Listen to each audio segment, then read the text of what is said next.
اعوذ باللہ من الشیطان الرجیم بسم اللہ الرحمن الرحیم۔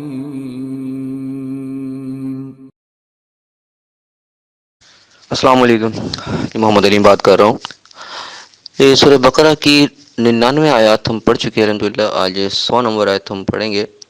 اعوذ باللہ من الشیطان الرجیم، بسم اللہ الرحمن الرحیم۔ او کلما عاہدوا عہدا نبذہ فریق منہم بل اکثرہم لا یؤمنون۔ ان لوگوں نے جب جب خدا سے عہد واثق کیا تو ان میں سے ایک فریق نے اس کو کسی چیز کی طرح پھینک دیا۔ حقیقت یہ ہے کہ ان میں اکثر بے ایمان ہیں۔ وَلَمَّا جَاءَهُمْ رَسُولٌ مِّنْ عِندِ اللَّهِ مُصَدِّقٌ لِّمَا مَعَهُمْ نَبَذَ فَرِيقٌ مِّنَ الَّذِينَ أُوتُوا الْكِتَابَ كِتَابَ اللَّهِ وَرَاءَ ظُهُورِهِمْ كَأَنَّهُمْ لَا يَعْلَمُونَ۔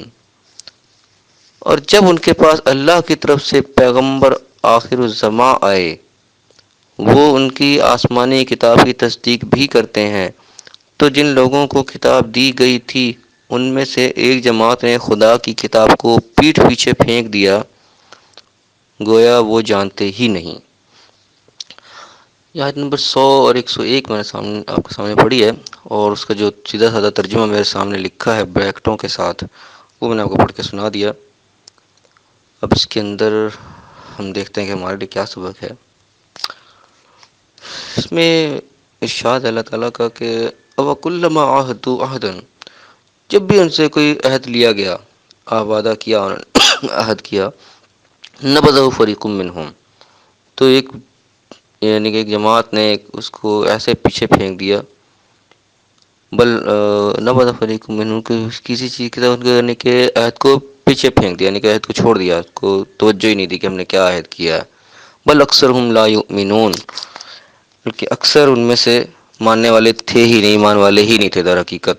کہنے کو ماننے والوں میں شامل تھے لیکن در حقیقت بل اکثرهم، بلکہ اکثر ان میں سے لا یؤمنون، نہیں مانتے تھے، ماننے والے ہی نہیں تھے۔ وَلَمَّا جَاءَهُمْ رَسُولٌ مِّنْ عِندِ اللَّهِ، اور جب اللہ کی طرف سے ان کے پاس رسول پہنچا، مُصَدِّقٌ لِّمَا مَعَهُمْ، اس چیز کی تصدیق کرتا جو ان کے پاس تھی، نَبَذَ فَرِيقٌ مِّنَ الَّذِينَ أُوتُوا الْكِتَابَ، تو جن کو کتاب دی گئی تھی ان میں سے ایک فریق نے ایسے پیچھے پھینک دیا کس چیز کو، کتاب اللہ وراء ظہورہم، اللہ کی کتاب کو اپنے پیٹھ پیچھے پھینک دیا، کأنہم لا یعلمون، جیسے ان کو علم ہی نہیں ہے، جیسے وہ جانتے ہی نہیں، ایسے پیٹھ پیچھے پھینک دیا۔ یہ بھائی بنی اسرائیل کا ہی تذکرہ چل رہا ہے سارا اس کے اندر۔ اب اس میں ہم اپنا جائزہ لیں کہ ہم کہاں کھڑے ہیں۔ بات ہو رہی ہے کہ جب ان سے کوئی عہد لیا گیا، نَبَذَهُ فَرِيقٌ مِّنْهُمْ، وہ انہوں نے ایک فریق نے اس کو پیٹھ پیچھے پھینک دیا، اس کو پھینک دیا، ایک سائڈ پہ کر دیا، پیٹھ پیچھے نہیں کیا، یعنی کہ ایک سائڈ پہ کر دیا۔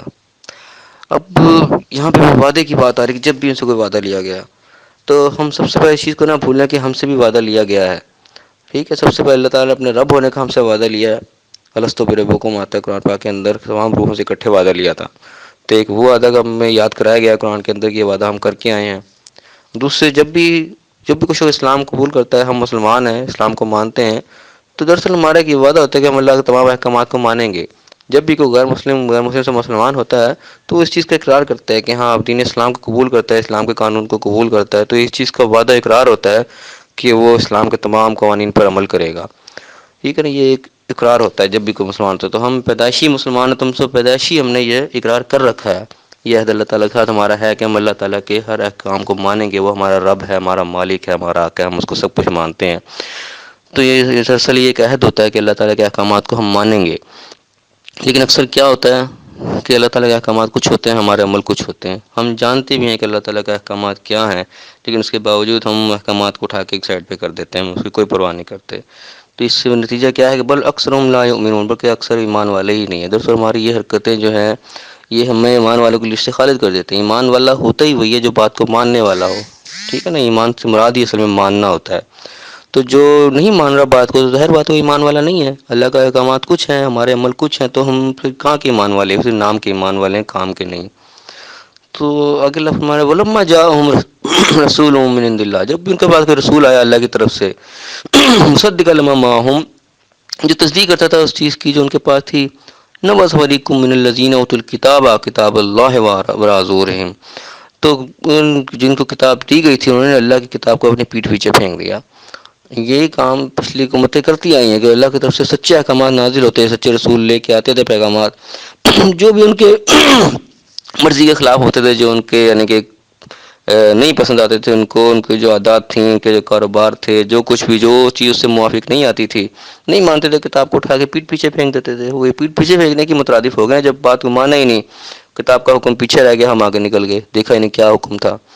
تو آج ہم بھی اپنا جائزہ لیں، ہمارے پاس بھی رسول اللہ کے آ چکے ہیں، کتاب ہم تک آ چکی ہے، تو اس کے اندر احکامات موجود ہیں، تو ہم دیکھیے اپنا جائزہ لیں، ہم کتنے کے احکامات کو مانتے ہیں اور کتنوں کو پیٹھ پیچھے پھینک دیتے ہیں۔ ٹھیک ہے نا، ہم جائزہ لیں تو جھوٹ کس قدر سختی سے منع ہے، لیکن ہم اپنے کاروبار میں کھلے عام جھوٹ بولتے ہیں، اپنے معاملات میں کھلے عام جھوٹ بولتے ہیں، موبائل پہ ہم ایک دوسرے سے کھلے عام جھوٹ بولتے ہیں، ہم کھڑے ہوئے کہیں ہوتے ہیں بتا کہیں اور رہے ہوتے ہیں کہ ہم تو فلاں جگہ پہ کھڑے ہیں، بیٹھے ہوئے چاہے گھر میں ہوں۔ ٹھیک ہے نا، یہ عام چیزیں ہمارے یہاں پائی جاتی ہیں، تو یہ کیا کتاب کو پیٹھ پیچھے پھینکنے کے برابر نہیں ہے؟ ہم جانتے ہیں جھوٹ سختی سے منع ہے، قرآن پاک کے اندر سختی سے منع ہے، لیکن ہم اتنے آرام سے جھوٹ بولتے ہیں جیسے کوئی بات ہی نہیں ہے۔ تو یہ اس قسم کی چھوٹی سی مثال ہے، اس قسم کی بے شمار مانندہ غلطیاں موجود ہیں۔ اگر ہم قرآن پاک کو ترجمہ پڑھیں تو ہمیں صاف ستھری نظر آتی چیزیں کہ اللہ تعالیٰ نے کیا احکامات دیے ہیں اور ہم کیا عمل کر رہے ہیں۔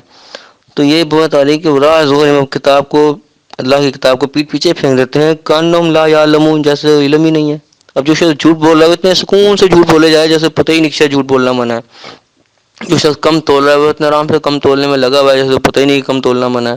ٹھیک ہے نا، اس قسم کی حرکتیں ہمارے اندر بے شمار ہیں۔ اگر ہم جائزہ لیں تو ذہن کے اندر ان کے برے گمان لانا بھی منع ہے، تو ہم ایک دوسرے کے خلاف ایسے بغض دل میں بٹھائے ہوئے ہوتے ہیں، ایک دوسرے کے خلاف خیالات برے ہمارے ذہن میں ایسے بیٹھے ہوئے ہوتے ہیں جیسے شاید ہمیں پتہ ہی نہیں کہ برے خیالات ذہن میں رکھنا بھی قرآن میں منع ہے۔ ٹھیک ہے نا، نماز چھوڑ رکھتی ہے، آرام سے نماز چھوڑے رکھتے ہیں، پتہ ہی کوئی نہیں، اذانیں ہو رہی ہیں اور وقت گزرے جا رہا ہے جیسے شاید پتہ ہی نہیں کہ نماز ہم پر فرض ہے۔ وہی بات ہی ہوگی نا، کون شخص نہیں جانتا یہ بنیادی بات ہے، لیکن عمل نہیں ہے۔ تو یہ وہی کتاب اللہ کو پیٹھ پیچھے پھینکنے والی بات ہے۔ یہ سب کتاب اللہ کے اندر حکم ہے نا ہمارے لیے بھی، تو یہی حکم پہلے حکومتوں پر بھی آئے تھے، یہی ہم پر بھی آئے ہوئے ہیں، انہوں نے بھی وہی کچھ ہی کیا، وہی کچھ ہم بھی کر رہے ہیں۔ تو بس جو انجام پھر ان کے ہوئے ہیں اس انجام کے لیے بھی ہمیں تیار رہنا چاہیے۔